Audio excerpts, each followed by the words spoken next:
Hello, welcome back to the conference and to the second half of the deep dive sessions. The title of this stream is Towards Tomorrow, Exploring the New Frontiers.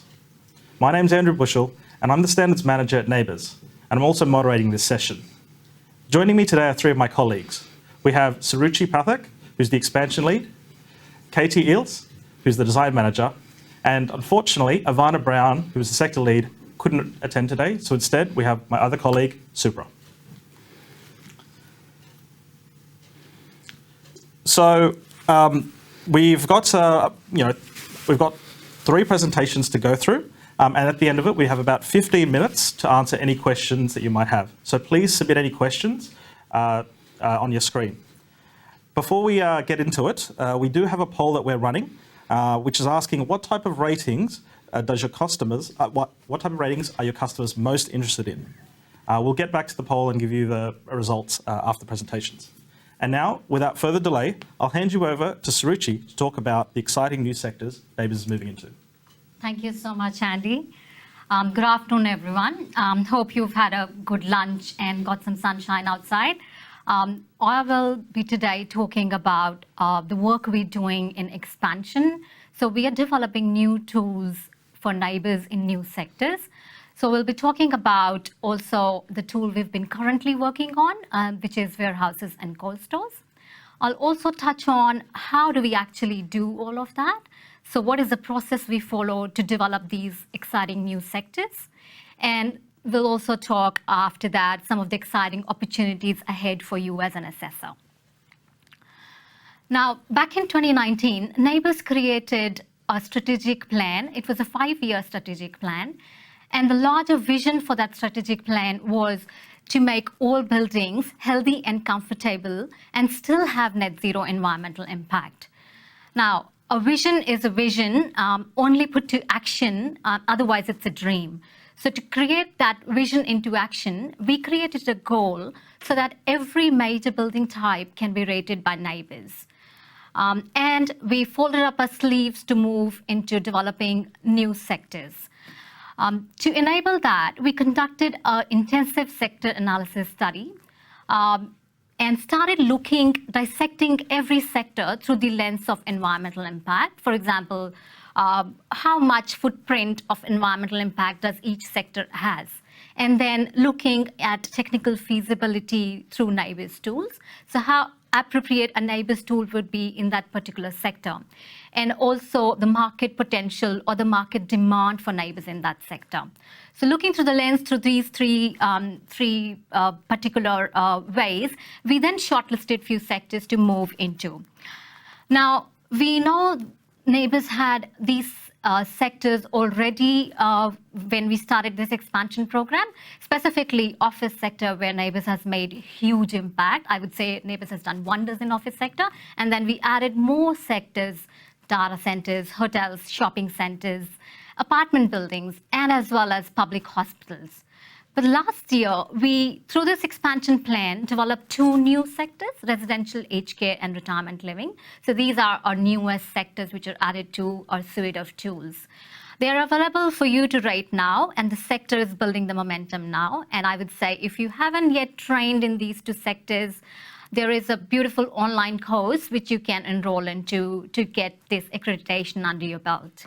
Also to get your customers started into this journey for residential aged care or facilities or retirement living villages, there are some great offers on plate. For example, there is an Energy Starter offer in New South Wales, and there's also 50% discount for new buildings in a new sector. So I would insist you to have a look at those offers as well, and please reach out to us if you would like to know more about those. So how do we actually develop these tools? And what goes on behind the scenes? Actually, not behind the scenes, because we engage industry experts, stakeholders, and organizations within that particular sector through interviews, workshops, and advisory panels. We then move into their biggest phase called data gathering. We collect data from diverse facilities, and we collect a number of characteristics or inputs which would impact its energy or water consumption. Once that data is collected, we move into regression analysis of that data. So we start to connect the dots between the consumption of energy or water and those inputs or characteristics. So that phase is called technical benchmarking. And moving on from benchmarking, we then create the rules to ensure that this benchmark is consistently applied across all sectors.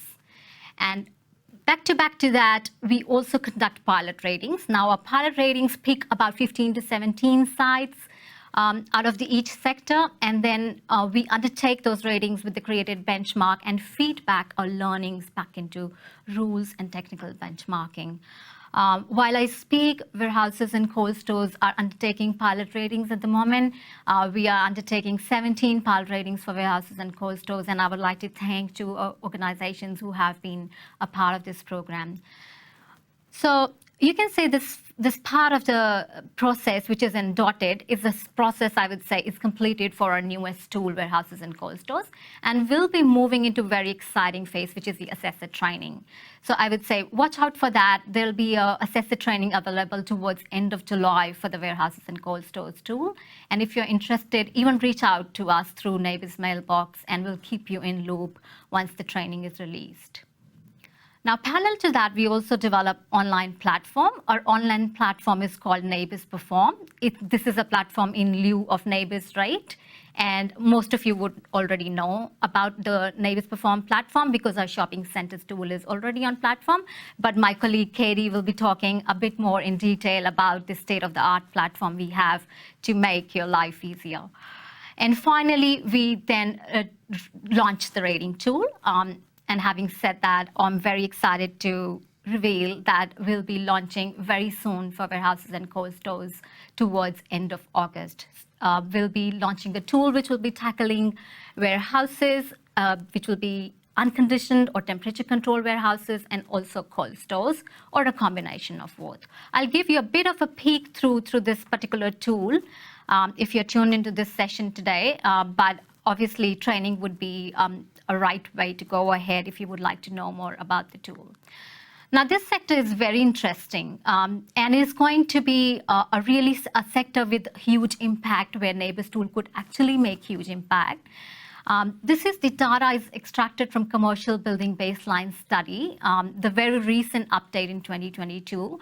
And as you can see, warehouses is projected as the highest growth sector moving forward to 2050. And in addition to that, warehouses is a sector with highest emissions just next to retail sector. So I think bringing all of that together, this sector is a very important sector for us to, for the NABERS tool to start making impact and for you and us to start working together.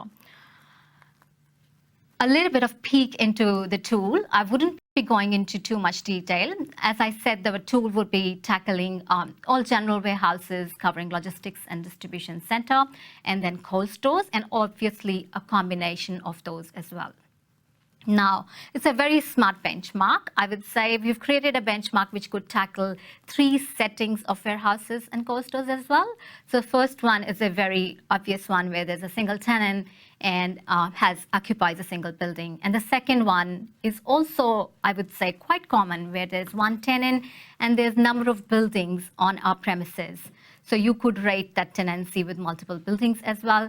And the third one, where there's one building and there's multiple tenants occupy that same building. So a particular tenancy out of that building would be also able to rate using that benchmark. Some parameters or the inputs I was just talking to you about in the process, which will form the part of benchmark. So it is not limited to these, but the site GLA. So the bigger the site, the more the consumption, or the cold store volume and the cool store volume, and obviously the weekly operating hours, which make a huge difference in the energy consumption, and the postcode or the climate zone the facility sits in. Now, this is a really exciting bit because this year we are moving into 2 new sectors, and we are moving into them quite parallelly. I would say, given climate change is head-on in front of us, we saw there is no time to go year on year. So we've brought these two sectors together, and we've started working on these two sectors already. With schools tool, we're hoping the benchmark would be covering government as well as non-government schools. And with retail stores, being a very vast sector, we are hoping the benchmark would cover the stores which are simple retail, as in the clothing, the footwear, or the department stores, and also some standalone big boxes. With standalone big boxes, I mean the IKEA or the Bunnings or the ones which have quite high consumption as well. So we've just started work on these two sectors, and we're probably already just in data collection phase. So I would say if you're an assessor, it is a great opportunity to get involved in quite a few ways. Firstly, I did talk to you about the upcoming training for warehouses and cold stores. So reach out to us or register for the training once it's released in July. And if you are a part of a retail sector, or your customers are a part of retail sector, or you know schools who would like to get involved, I would say, please reach out to us if you would like to be a part of our advisory panel, or even connect us to your customers who can work with us throughout this tool development, because it is very important for them as well to see how these tools are developed. And it's a good opportunity for them to ensure that their facilities become a part of this benchmark as well. So before finishing and handing over back to Andy, I would say thanks so much for getting involved in expansion program so far, voluntarily or involuntarily, because I think we cannot do it alone. We have to be working united in action to really make a huge difference. I'll pass on to you, Andy. Thanks, Suruchi. I tell you what, NABERS ratings for schools and retail, that's exciting. You know, they're huge sectors, and it's the logical next step. And I know for, when we're moving to those areas, that'll just mean more new opportunities for new business for our assessors. So thanks again. So now moving on to the next topic, I'm going to hand over to Katie. So Katie is our expert researcher and has a background in digital and education. And she'll be talking to us about the things that are coming along in NABERS Perform. Katie? Okay, thanks, Andy. Yeah, so I'm here to talk about the role of technology in NABERS expansion. Our new rating platform, NABERS Perform, is crucial in the work that Suruchi just spoke about in expanding to new sectors, because it means that we can expand to new sectors and launch new rating types really as quickly as possible. For assessors and customers, our main focus in the new rating platform has been to be able to use data in a way that streamlines the process, makes it easier for everyone. We're removing some current obstacles in the process and just, trying to help the whole industry improve. So that's what I'm going to focus on today. So many of you have already been using NABERS Perform because, as Suruchi mentioned, it's already live for shopping centres and residential aged care and retirement living. Later this year, we'll be moving into launching warehouses and cold stores and offices and hotels in the new platform. And then later on, everything else, all NABERS rating types will be in NABERS Perform, so that there's just a one-stop shop for everyone to use for anything NABERS rating related. Many of you, will have seen it already, but for those that haven't used the platform, I'll just give a little bit of context so that you can see what we're talking about. It's an online platform. It looks nice. It's easy to use. As you can see there, the rating workflow is really clear. It's easy to see where you're at with anything you're working on. And one thing that we've really focused on in the new platform is trying to make data entry as simple as possible. So wherever you're entering data into the platform, the data tables are as similar as possible to Excel. So, copying and pasting hundreds of rows of data, or filtering or sorting, or all the things that you normally do in Excel, we've tried to ensure is fine to do in Perform as well. So why did we begin the journey to this new platform? Well, the two reasons to begin with were very practical. We needed to upgrade our technology in order to expand to new sectors as quickly as possible. And we also needed to update our technology to efficiently process many more ratings than we do now. NABERS also has a goal to double the number of ratings we do each year. So yeah, NABERS Perform enables us to process many, many more ratings than we do at the moment. But before we started any work on the new platform, we spent a lot of time talking with assessors and customers about what it's like to work with NABERS. What things do you need to be able to do when you're working on a rating? What things could we help improve? And we found a few ways that we can use the data that we have to really improve the rating process, remove some obstacles that people are finding at the moment, help ensure that ratings are accurate, give a better picture year on year of what's happening in a building. So that's what we're going to take a look at now. There are a couple of things that we heard a lot. So the first kind of scenario that we heard a lot about goes something like this. You're an assessor and you're working on a rating, and it's the first time that you've rated this building, but other people have rated it in the past. So you enter all of your data and then you calculate the rating, and you find that there's a bit of a difference between your rating and the previous one. So it might be a half a star or a star difference. And you need to be able to understand what's caused the change because, I mean, you need to understand the trajectory of the building, and you also need to be able to explain to the customer what's causing the difference. At the moment, you might not have any leads to go on to figure out what's causing the difference. You can follow up with the customer or the building manager, or you might try to track down the previous assessor and ask them some questions, but it can be a little hard to know where to begin. So, what can NABERS do to help ensure that you can understand what's happening year on year? In NABERS Perform, we show previous rating summary data on each screen. So you can see in this example, we've got an electricity utility meter, and there's a fair difference between the total inclusion for this year and the previous rating. So that might give you a bit of a lead of like, okay, well, this is something I can follow up on and ask some questions about to see what's happened.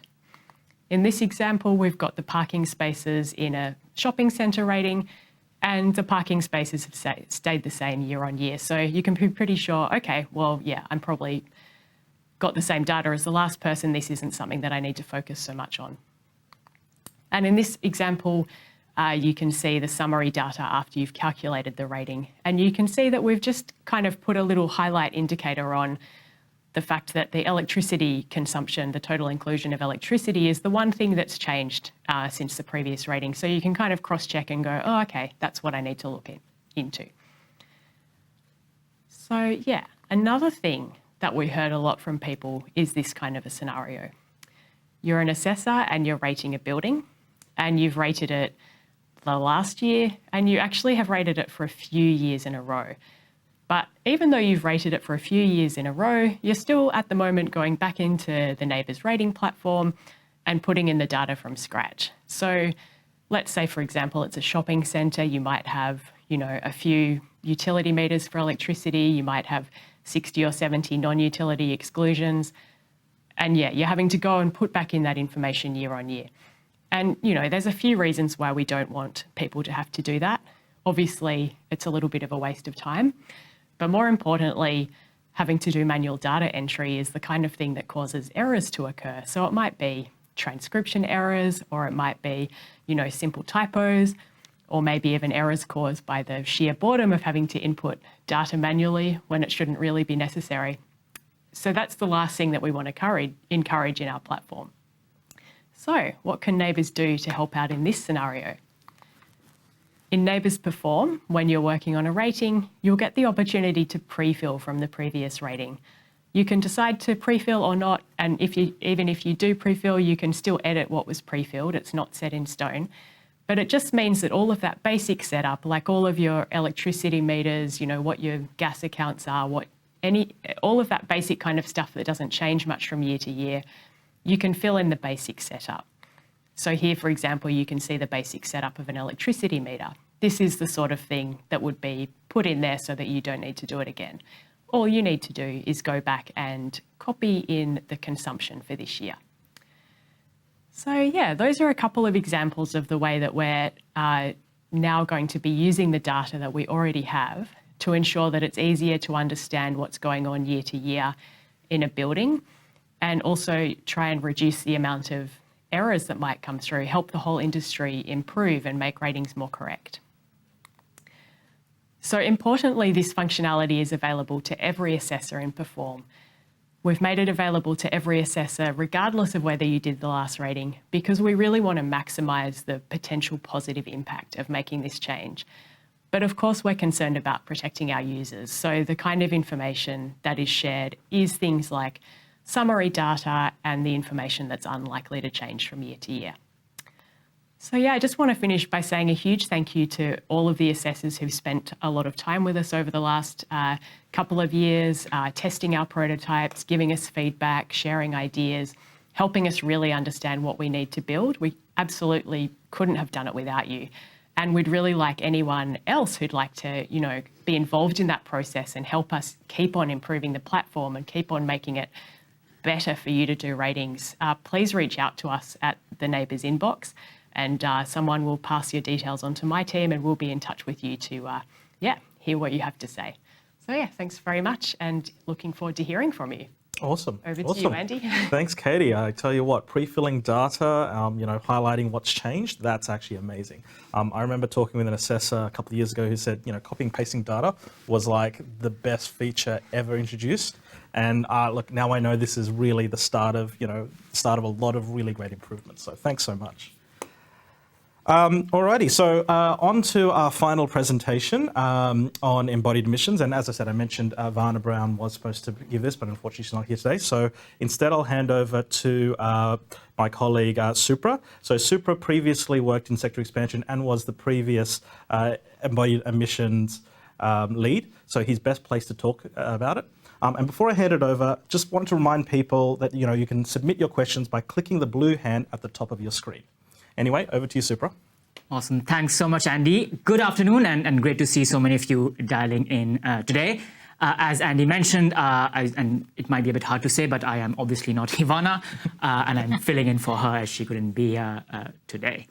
So I'll invite you to first maybe do a bit of reflection with me. So as NABERS, we essentially do the measurement, benchmarking, and verification of operational emissions for buildings. And as a result of doing that, over the last 20 plus years of our existence, we've been able to drive the behavior change or the practice of buildings measuring their performance, monitoring that year on year, and then making improvements to reduce their emissions or improve their performance as well. And as Carlos talked about earlier today, the average office building that has been rated for over 10 consecutive years has shown a 30 to 40% decline in their energy use intensity. And on top of that, one of the reasons why we've been able to amplify our impact, along with a lot of a varied number of factors, but a few things that have worked in our favor is that we are a national program, and also that we are government and independent. So with that as the context, we started looking into embodied emissions early last year to understand what and if there is a role for NABERS to play in this space. And we've done a bunch of stakeholder engagement and industry consultation over the last few months. And fortunately, the answer is a resounding yes, which is very exciting. So in the next few slides, I'll take you through primarily why we are looking at embodied emissions and what could this framework, the embodied emissions framework, look like for us and you. So why looking at embodied emissions in the first place? Let's start with what we mean by embodied emissions. So this is all the emissions associated with buildings. So in the context of buildings, it's emissions associated with building materials, so extraction, transport, manufacturing, also emissions associated with construction activities. So that's all the emissions from buildings in their development phase. And then in the building operations phase, you have emissions associated with repairing, refurbishing, replacing different equipment or materials or building elements and so on. And then, of course, you've got emissions associated with the demolition and end of life.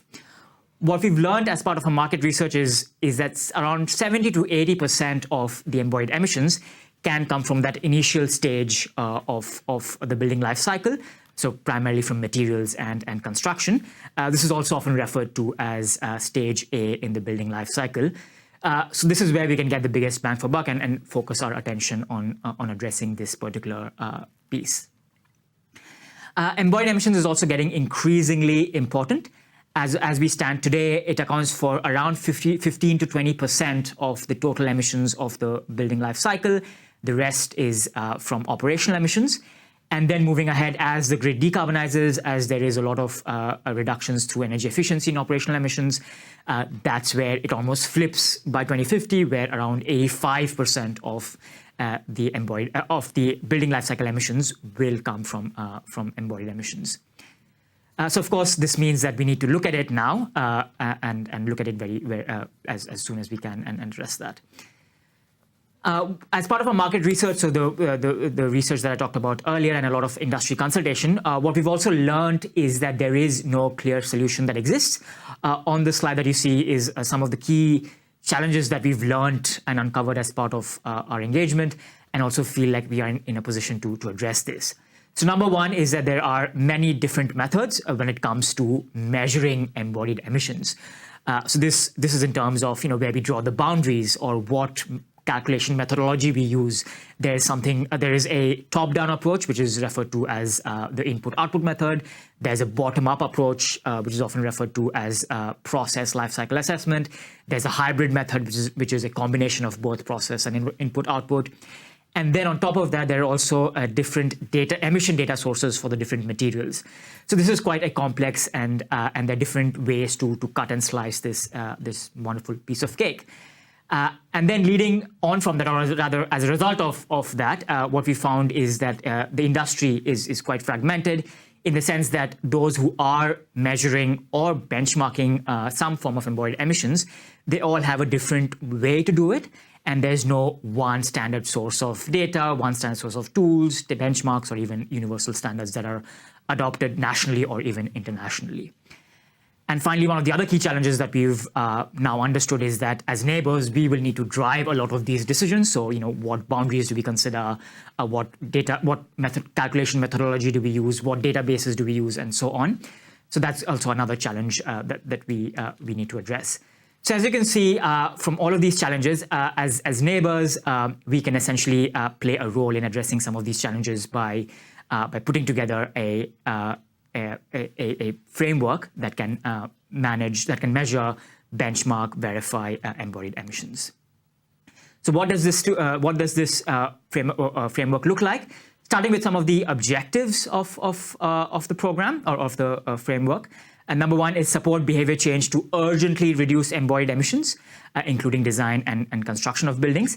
So the way we want to do this is by tapping into the way we would normally do this for operational emissions, by having a bit of a technology neutral approach. So buildings may choose to dematerialize or use less materials, or they may choose to use better materials in terms of having less emissions.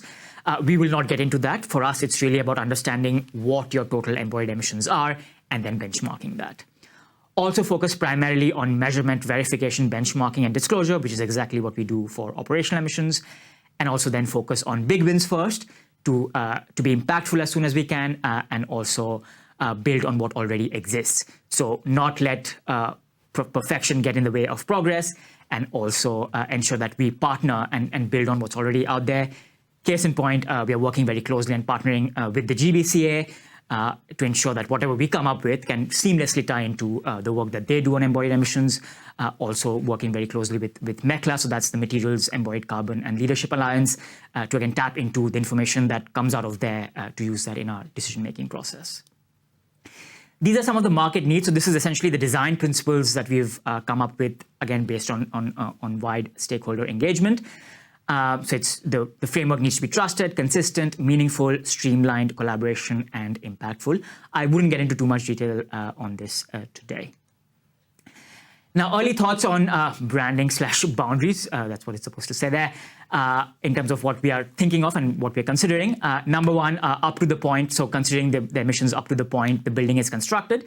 So as mentioned, a majority of the embodied emissions come from that materials and construction phase. So that is what we want to target. Also consider new buildings and potentially major refurbishments. So again, looking at embodied emissions that are not locked yet and where we can influence the reductions of embodied emissions. And also focus on base building and not fit outs at this stage. So broadly speaking, there are 4 different building elements in the context of embodied emissions that we can consider. So there's building structure, facades or envelope, services, mechanical services, and then fit outs. And we've got a lot of interest from the property developers and building owners at this stage, who can largely influence the first three. But tenancies at this stage, not a lot of interest, which is why we're not considering this at this stage. But again, aligned with our objective, the idea is progress and focus on progress right now. So not to say that fit outs is completely out of the picture. It is something that we can look into down the track as we have more interest and data and the likes. Now, what the certification process looks like is going to be very similar to what we have for our commitment agreements process, which some of you would be across. So at the very beginning, so in the early design stage of the building, so that's where building owners and developers and architects and engineers and designers can all come together and then set a NABERS target on embodied emissions with the option to sign a commitment agreement.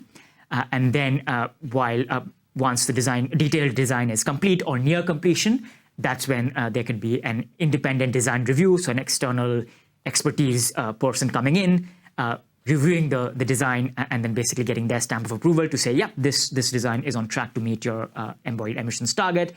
And then once the construction is complete, that's where there would be an assessor who would then do the verification through an as-built certification. And just as way of background, we've now spoken to over 150 individuals across 90 organizations, which is really good. And we've spoken to a diverse range of stakeholders as well. So there's decision makers ranging from developers to owners, project team members like architects, engineers, quantity surveyors, market influencers like policymakers, investors, peak bodies, and so on, and also manufacturers from the supply side organizations. Just moving on quickly, this will be very relevant to developers and builders targeting a lower embodied emissions product. Owners who are looking at different investment strategies and looking at investment in low embodied emissions buildings, and also that ecosystem of assessors who will be supplying and doing the rating assessments. And I'll wrap up with just saying, so there with assessors, we do see a critical role for you to play. For starters, if put this on the radar for your clients, if they are interested to speak with us. Or if you want to speak with us directly, feel free to reach out to us and we can funnel you through some of the workshops that are coming up and also info sessions. And also down the track, as Suruchi mentioned, as part of our expansion project, there will be the likes of training and accreditation. So potentially you could also get trained and accredited for embodied emissions and provide this as an additional service to your existing or new clients. And with that, I'll wrap up my presentation. Over to you, Andy. Thanks a lot, Supra. Look, that's really exciting, real cutting edge stuff. And I for one can't wait to see where this project will go. Now we're running a little bit over time, so we'll try to get through as many questions as possible. But before I jump in, I mentioned that we had the poll, so I'll just read out the quick results here. So the question was, what type of ratings are your customers most enthusiastic about? And kind of as expected, 89% of respondents said energy. About 1.6 water, 1.6 indoor environment, and 7.8% said waste. So still 100%, a lot towards the energy side of things, but then waste is coming. So on to the questions. As I said, we'll try to get through as many as possible. We've got quite a few, so maybe if we try to limit it to 30 seconds or less. First one is for you, Suruchi. What are your plans for future sectors after schools and retail? Really good question, Andy. So as I mentioned, we did this sector analysis study to look into the major sectors we can expand into. And this year, after commercial building baseline study was updated based on that new report, we are now undertaking more, I would say more dissection into the sectors we will be looking into. And some of them are private hospitals, as NABERS has been in public hospitals, not in private hospitals. And there's also supermarkets on the radar, I would say. But again, this is still not, I would say, concrete at the moment, given how the commercial building baseline study directs us towards which one is actually with a higher environmental impact, or which one is actually, market is demanding a tool in that particular sector. We'll be moving into sector accordingly. Cool, awesome. Alrighty. The next question is for Katie. Why are other people allowed to see my rating data? It's a big one. Yeah, well, that's a fair question from an assessor. I'm guessing, Yeah, basically because we want to be able to maximise the positive impact. We're all about assessors understanding the trajectory of a building, removing roadblocks from the rating process, and maximising the potential for ratings to get better and more accurate over time. So that's the reason why. Thanks, Katie. Quick and succinct. One for Supra here. When can we expect the new framework to be released? Yeah, so the technical and framework design to be completed later this year, development starting early next year, pilots maybe mid next year, and we will be in a position to launch the framework either later 2023 or early 2024. Amazing. Alrighty, so next question is for Suruchi. What about expansion into NABERS private hospitals? Are there any plans in the foreseeable future? Yes, I would say we are looking into it, and it's one of the sectors which is a top list for now. But again, it will depend how it turns up in our study. Thank you. Another one for Katie. A little bit long one. When will NABERS Perform be available for office energy and water ratings? And will it be available on Mac computers? Oh, yes. Not Mac, the media consumption. Yeah. So office energy and water, we're looking to release in Perform around October or so this year, but we're going to do some checking with assessor companies to see when the majority of ratings are coming through so that we don't have any difficulties with the rollout. And yes, everything in Perform is able to be used on Macs as well. Amazing. Another one for Supra. Any idea on the price difference for a reduced embodied carbon building? It says here, I've heard 10 to 20%. Has there been any success with this in other countries? Fantastic question. At this stage, I think it's too early for us to gauge the way the market will react and how it will impact the prices of buildings. I think as part of our ongoing discussions, these are the things that will come up and has to an extent come up previously. There has been a lot of work internationally, although at the top of my head, unfortunately, I don't know if there is any case studies to point you towards, something that we can take on notice and get back to the person who's asked the question. Perfect. Another one for Suruchi. Yeah. When will warehouse training be available? How much is it going to cost? How can we help? Oh, and just a quick comment. Thank you guys, great work. Amazing. Thanks for acknowledging the work we're doing. And I think I mentioned in my presentation, it's towards the end of July, so keep an eye for that. In fact, send us an email if you're interested. We'll keep you in the loop of our Accelerate newsletters. And the second question about the cost, when we release a new training tool for a new sector, it's generally highly discounted. So, and then once it moves into NABERS online platform, the fee might change. So yeah, keep an eye for that. Thanks, Suruchi. Another one for Katie. Will there be any training courses, webinar, or software manuals, or other material on using the new NABERS Perform platform? Yeah, it's a good question. So we tested out the idea of that when we launched shopping centres, and we decided not to do any formal training or anything like that because it turned out it was fine for assessors just to get in there and use it. We offered anyone who would like some training or a walkthrough with us to get in touch, and we would do that. And we did that for one or two people, but generally people just got in there and used it. So yeah, I mean, I don't think it should be necessary. Oh, yeah. Thanks, Katie. Supra, maybe this might be a quick one. Will the Embodied Emissions tool look to assign a star rating? Good question. I think we are looking at that because NABERS traditionally, the way the value add that we have is a very simple to communicate metric through a star rating scale, where 0 or 1 star indicates poor performance and 6 stars indicates market leading performance. So we are looking at that. That is the intention. But having said that, we are still in the early stages of the design, and things might change. But at this stage, that's what the intention is. Awesome. Thanks, Supra. Well, look, unfortunately, we've run out of time for questions. I still strongly encourage you to still send in those questions because we're planning to host a series of satellite events in major cities across Australia at the end of July. And these questions will help shape what we present during those sessions. If you'd like more information about these events, we'll be sending that out in the next couple of weeks. However, you can register your interest early by completing the exit poll at the end of this conference. After this session, we'll have a short break and then we'll come back for the wrap-up panel. Just on behalf of the panel, I'd just like to thank everyone for joining us today and hearing about the exciting new stuff happening at NABERS. Thank you.